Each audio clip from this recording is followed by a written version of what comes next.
Buenos días a todos. En este vídeo vamos a tratar las funciones de variables aleatorias.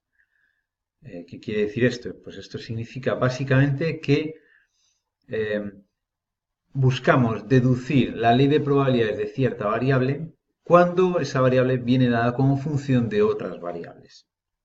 Es decir, si tenemos una cierta variable x con su información de probabilidades, en este caso con su función de densidad, y tenemos otra variable diferente y que tiene una cierta relación funcional con la x, buscamos básicamente hallar la función de densidad de esa nueva variable y mayúscula.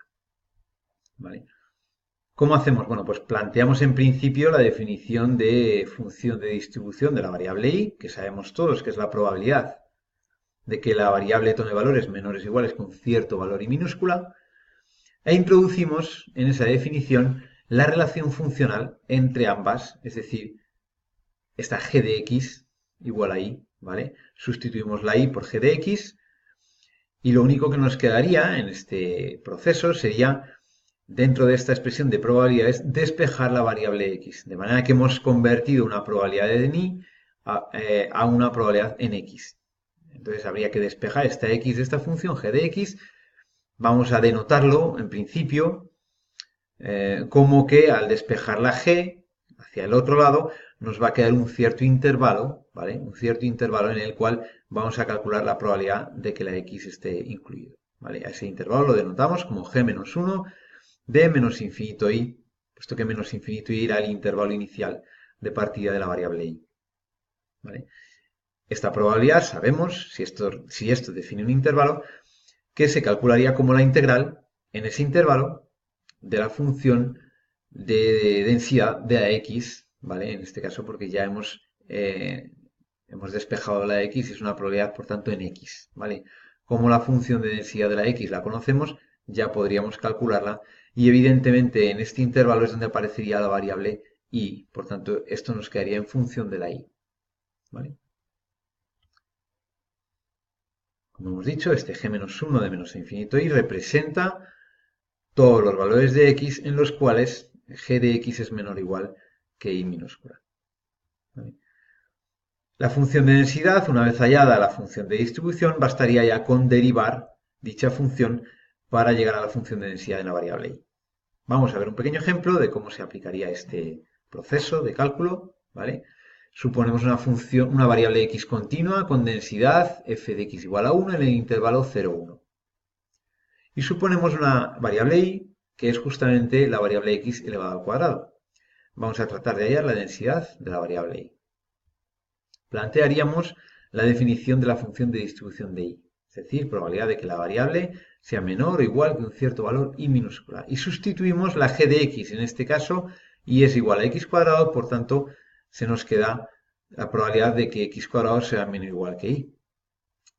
Hemos dicho ahora, tenemos que despejar esta variable x de aquí, ¿vale? Por lo tanto, pasando el cuadrado al otro lado, como sabemos que la raíz cuadrada tiene dos posibles signos, podríamos representar aquí gráficamente el intervalo justamente entre menos infinito e y, que es el cual corresponde a esta probabilidad inicial, y vemos entonces a qué valores de x corresponde el valor de la y a qué intervalo de x corresponde el intervalo menos infinito y. Allá donde corta la función g de x igual a x cuadrado son los puntos menos raíz de y más raíz de y. Y por tanto el intervalo menos infinito y equivale aquí al intervalo central entre esos dos puntos, ¿vale? Menos raíz de y raíz de y. Por lo tanto, esta probabilidad quedaría como la probabilidad de que la x tome valores mayores o iguales que menos raíz de y menor o igual que más raíz de y. Es decir, la integral entre esos dos límites de la función de densidad de la x. Como esa función es una función constante, que toma valor 1, pues la integral, toma valor 1 entre 0 y 1, la integral entre los valores negativos va a ser igual a 0. El integrando va a ser 0. Entre menos raíz de y 0, el integrando es 0. En cambio, entre 0 y más raíz de y, tenemos ya el intervalo en el que la función está definida y el integrando es 1. Por tanto, ya solo nos queda hacer esta integral que es inmediata y es la raíz de y. ¿Vale? Esta sería la función de distribución de la nueva variable y mayúscula.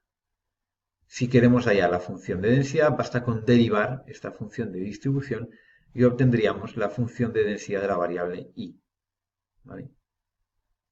Para analizar los límites en los que la variable y toma valores, habría que ir a la función g de x y analizar los límites de la variable x. Es decir, para x igual a 0, la y toma valor 0.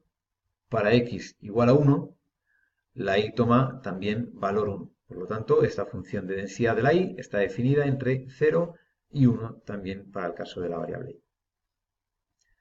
Bien. Hay determinados casos en los que la función que relaciona la x y la y es monótona creciente. Vamos a dibujar, ejemplo. Si yo tengo aquí los dos ejes, suponemos una relación funcional en la que tenemos una función g de x monótona creciente.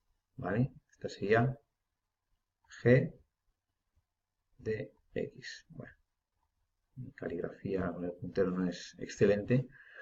G de x, ¿vale? Por lo tanto, el intervalo menos infinito y minúscula, ¿vale? Correspondería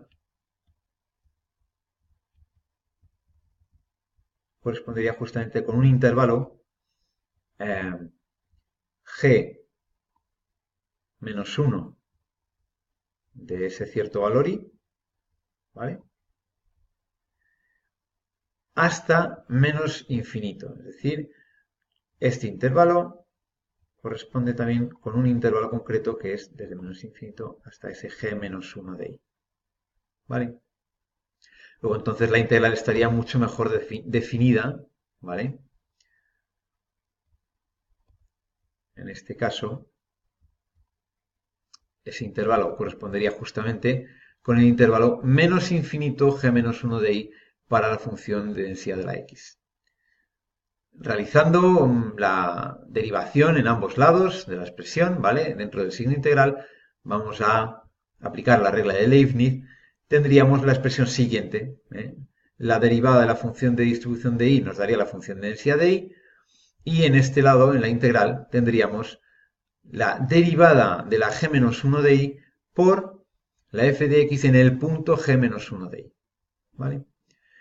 Similar sale el desarrollo de la fórmula para un caso de la función monótona decreciente. Cuando la función g es monótona decreciente, obtendríamos una expresión similar a la anterior, porque ahora el intervalo sería el intervalo g menos 1 de y más infinito. ¿Vale? Cuando la función es decreciente, el intervalo menos infinito y equivale al intervalo en x g menos 1 de y más infinito. Y la expresión que sale es una expresión similar, salvo que tiene un signo menos delante.